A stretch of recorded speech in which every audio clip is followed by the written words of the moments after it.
جی السلام علیکم ورحمۃ اللہ وبرکاتہ۔ جیسا کہ آپ کو پتہ ہے ایک سلسلہ شروع کیا ہے اپنے علماء سے ملنے کا۔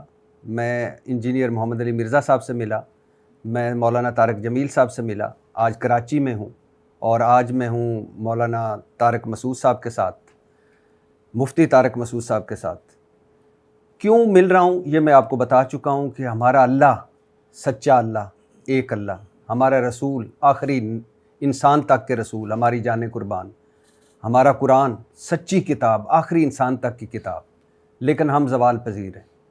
ہمارے ممبر نفرت اگل رہے ہیں، ہماری مسجدیں لوگوں کو تقسیم کر رہی ہیں، اور ہم ہر چوک اور ہر جگہ 1.5 انچ کی ایک مسجد بنا کے بیٹھے ہیں۔ وہ اسلام جو امن کا درس دیتا ہے، وہ اسلام جو ملاتا ہے، وہ اسلام جو دنیا اور آخرت کا آپ کا ضامن ہے، وہ اسلام ہی ہمارے لیے کیوں بن گیا ایسا کہ لوگ جو باہر کے ہیں وہ اسلام سے بھاگتے ہیں، اور اگر وہ اسلام قبول بھی کریں تو کون سا کریں، کس کے پاس جائیں؟ اور اب کچھ لوگ ایسے ہیں جن کو لوگ سنتے ہیں، کچھ لوگ ایسے ہیں جو اگر پازیٹیو کردار ادا کرنا چاہیں تو ہو سکتا ہے۔ کیوں یہ سب کچھ ہو رہا ہے؟ کیوں ہم پوری دنیا میں ہم زوال پذیر ہیں؟ کیوں جو مغرب ہے وہ آگے نکل گیا اور ہم پیچھے رہ گئے ہیں؟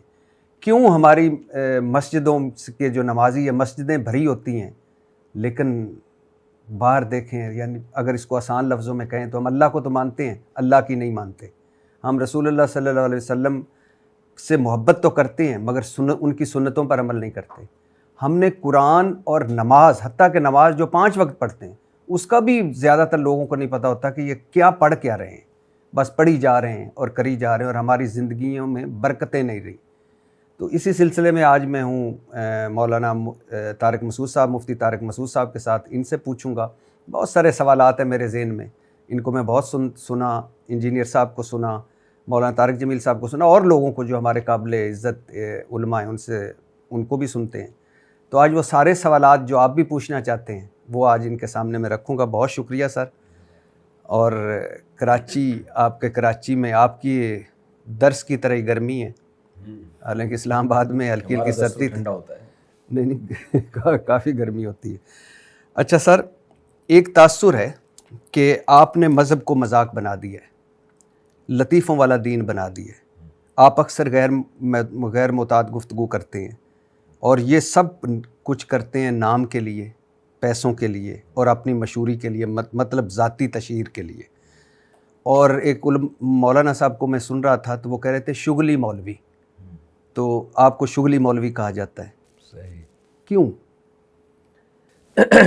یہ باتیں زیادہ تر وہ لوگ کرتے ہیں جو شارٹ کلپس دیکھ رہے ہوتے ہیں، جو 1.5 گھنٹوں کے بیانات میں سے 1 منٹ کا، آدھا منٹ کا کلپ نکال کے وائرل کرتے ہیں۔ میرے جو جمعے کے اور اتوار کے بیان ہوتے ہیں 1.5 سے 2 گھنٹے کے بیان ہوتے ہیں وہ، تو یہ ہو نہیں سکتا کہ 1.5 گھنٹہ لطیفے ہی سناؤں میں، جی اور مذہبی طبقہ پھر اس کو سن رہا ہو۔ لطیفوں کے لیے بہت سارے کامیڈین پڑے ہوئے ہیں۔ ہاں، جب آپ کسی کی بات سے 1 منٹ کا یا آدھا منٹ کا صرف لطیفے والا کلپ نکال کے لائیں گے تو پھر ظاہر ہے یہی امیج جائے گا کہ یہ صرف لطیفے ہی سناتے ہیں۔ تو ایسا نہیں ہے کہ 1.5 گھنٹے کے بیانات اگر لوگ اور دوسرا یہ کہ ہمارے چینل پہ جو ہے ہم نے اسٹرائکیں نہیں دیتے، سب کو اجازت دی ہوئی ہے، تو ہر آدمی اپنی مرضی کی چیز نکال رہا ہے، تو اس سے یہ امیج جاتا ہے کہ شاید یہ لطیفے ہی میں سنا رہا ہوں، اس کے علاوہ کچھ نہیں سنا رہا۔ تو یہ غلط ہے، یہ معلومات نہ ہونے کی وجہ سے۔ ہاں، یہ ضرور ہے کہ عام طور پر جو مذہبی اسکالرز کا وے آف اسپیکنگ ہے یا وے آف ٹیچنگ ہے، میرا اس سے بچپن سے تھوڑا ڈیفرنٹ ہے۔ اور یہ ایسا نہیں ہے کہ یوٹیوب جب آیا تو میں نے مشہور ہونے کے لیے یہ اسٹائل اختیار کیا ہے، ایسا نہیں ہے۔ میں ٹیچر ہوں 1999 سے، جامعۃ الرشید میں پڑھا رہا ہوں۔ اس وقت تو ہم سوچ بھی نہیں سکتے تھے کبھی یوٹیوب کی دنیا ہوگی۔ تو میرے اس وقت کے اسٹوڈنٹس ہیں، آپ ان سے پوچھیں کہ مفتی طارق مسعود جب سبق میں آتے تھے، کلاس میں آتے تھے پڑھانے کے لیے، تو کیا اسٹائل ہوتا تھا؟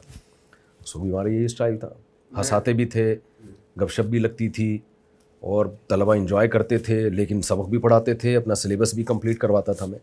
اب تو یہ ایک نیچرل ہے۔ نہیں، میں مان لیا آپ کا نیچرل ہے، لیکن آپ کا ایک میں سن رہا تھا، آپ کہہ رہے ہیں ایک مولوی سے کسی نے پوچھا کہ کیا لڑکی کے ساتھ سونا جائز ہے؟ بولے کم وقت سوتا کہاں ہے تو؟ کون پاگل ہے جو لڑکی ساتھ سوئے گا؟ پھر آپ ہنسے، ہنس کر کہا سمجھ آئی میری بات؟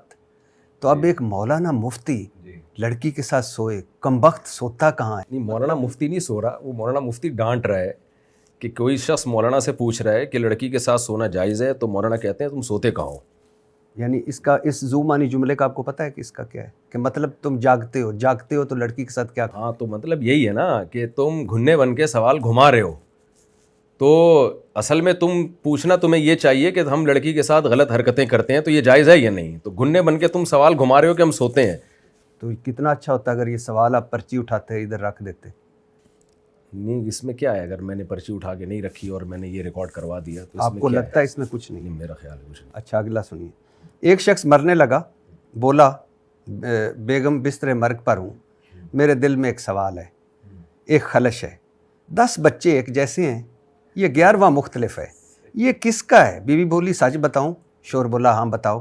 بیوی نے کہا صرف ایک ہی تیرا ہے، باقی جو 10 ہیں یہ جو سیم ہیں یہ تیرے نہیں ہیں، یہ کسی اور پھر آپ ہنستے ہیں، لطیفہ کا ہی بیڑا غرق کر دیا۔ پھر نہیں میں آپ سنا دیجیے گا، پھر اور پھر آپ کہتے ہیں یہ کسی اور پھر آپ ہنستے ہیں اور کہتے ہیں یہ کہیں اور سے ڈاؤن لوڈ کی ہیں۔ صحیح۔ اب آپ لطیفہ یہ سنا دیجیے ذرا۔ نہیں دیکھیں، وہ ایسے نہیں ہے، اور پہلے سیاق و سباق کیا ہے۔ جب دیکھیں ایسے کوئی لطیفہ اٹھا کے، جب آپ ایسا تو نہیں ہے کہ میں آیا کیمرہ رکھا اور میں لطیفہ سنا کے نکل گیا، پیچھے بیان کیا چل رہا ہے، سوسائٹی میں کیا ہو رہا ہے، اس کو ایکسپلین کرنے کے لیے انسان لطیفے سناتا ہے۔